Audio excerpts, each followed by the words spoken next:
ಎಲ್ರೂ ಕೇಳ್ತಾರೆ, ಏನಪ್ಪಾ ಡಿಗ್ರಿ ಮುಗಿಸಿ ಸಿಟಿಗ್ ಹೋಗಿ ಆರಾಮಾಗಿ ಎಸಿ ರೂಮಲ್ಲಿ ಕೆಲಸ ಮಾಡೋದು ಬಿಟ್ಟು ಈ ರಣಬಿಸಿಲಲ್ಲಿ ಏನ್ ಮಾಡ್ತಿದ್ದೀಯಾ ಅಂತ. ಅವರಿಗೆಲ್ಲ ನನ್ನ ಉತ್ತರ ಒಂದೇ, ಇದು ಕೇವಲ ಮಣ್ಣಲ್ಲ, ಇದು ನನ್ನ ಫ್ಯಾಕ್ಟರಿ. ಇಲ್ಲಿ ನಾನು ಬೆಳೀತಾ ಇರೋದು ಬರೀ ಹುಳುವಲ್ಲ, ಇದು ವೈಟ್ ಗೋಲ್ಡ್. ವೈಟ್ ಗೋಲ್ಡ್, ಬಿಳಿ ಬಂಗಾರ, ಹಿಪ್ಪು ನೇರಳೆ ತೋಟ ಮತ್ತು ಹನಿ ನೀರಾವರಿ. ನೋಡಿ, ನಮ್ಮಪ್ಪನ ಕಾಲದ ಕೃಷಿಗೂ ಈಗಿನ ಕೃಷಿಗೂ ತುಂಬಾ ವ್ಯತ್ಯಾಸ ಇದೆ. ಇದು ಸ್ಮಾರ್ಟ್ ಕೃಷಿಯ, ಸ್ಮಾರ್ಟ್ ಫಾರ್ಮಿಂಗ್ ಜಮಾನ. ಇಲ್ಲಿ ಹಾರ್ಡ್ ವರ್ಕ್ಗಿಂತ ಸ್ಮಾರ್ಟ್ ವರ್ಕ್ ಮುಖ್ಯ. ನನ್ನ ತೋಟದಲ್ಲಿ ಹನಿ ನೀರಾವರಿ ಡ್ರಿಪ್ ಇರಿಗೇಷನ್ ಅಳವಡಿಸಿದ್ದೀನಿ. ನಾನು ಬೆಳೆದಿರೋದು ವಿಕ್ಟರಿ 1 ತಳಿಯ ಹಿಪ್ಪು ನೇರಳೆ. ಇದಕ್ಕೆ ನೀರು ಕಡಿಮೆ ಬೇಕು, ಆದ್ರೆ ನೆನಪಿರಲಿ, ಹುಳುಗಳಿಗೆ ಪೌಷ್ಟಿಕ ಆಹಾರ ಸಿಕ್ಕರೆ ಮಾತ್ರ ರೇಷ್ಮೆ ಗೂಡು ಗಟ್ಟಿಯಾಗಿ ಬರೋದು. ರೇಷ್ಮೆ ಸಾಕಾಣಿಕೆ ಮನೆ, ಲ್ಯಾಬೋರೇಟರಿ. ಇನ್ನು ರೇಷ್ಮೆ ಮನೆ ವಿಷಯಕ್ಕೆ ಬಂದ್ರೆ, ಇದೊಂದು ಲ್ಯಾಬೋರೇಟರಿ ಇದ್ದ ಹಾಗೆ. ಒಳಗಡೆ ಫುಲ್ ಕ್ಲೀನ್ ಆಗಿರಬೇಕು. ಇದು ಹಳೆ ಕಾಲದ ಹಂಚಿನ ಮನೆಯಲ್ಲ, ಆಧುನಿಕ ವ್ಯವಸ್ಥೆ ಇರೋ ಜಾಗ.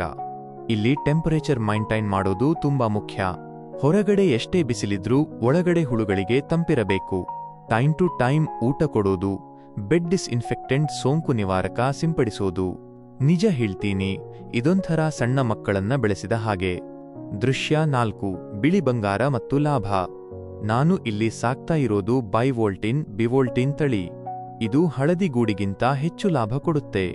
ಸ್ವಲ್ಪ ರಿಸ್ಕ್ ಇದೆ ನಿಜ, ಆದ್ರೆ ಸರಿಯಾದ ಟೆಕ್ನಾಲಜಿ ಮತ್ತೆ ಶ್ರದ್ಧೆ ಇದ್ರೆ ರೇಷ್ಮೆ ಕೃಷಿಯಲ್ಲಿ ಸಿಗೋ ಲಾಭ ಬೇರೆ ಯಾವ ಬೆಳೆಯಲ್ಲೂ ಇಲ್ಲ.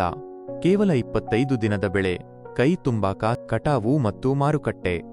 ನೋಡಿ, ಚಂದ್ರಿಕೆಯ ತುಂಬಾ ಬಿಳಿ ಹೂವಿನಂತೆ ಕಾಣ್ತಿರೋ ಈ ರೇಷ್ಮೆ ಗೂಡುಗಳೇ ನಮ್ಮ ಶ್ರಮದ ಪ್ರತಿಫಲ.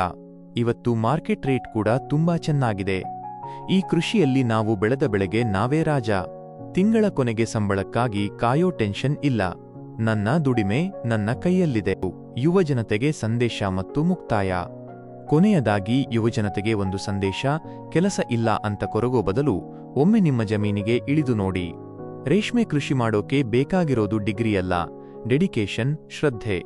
ಕೃಷಿ ಖಂಡಿತವಾಗಿಯೂ ಲಾಭದಾಯಕ ಉದ್ಯಮ. ನಾನು ಗೆದ್ದಿದ್ದೀನಿ, ನೀವು ಗೆಲ್ಲಬಹುದು.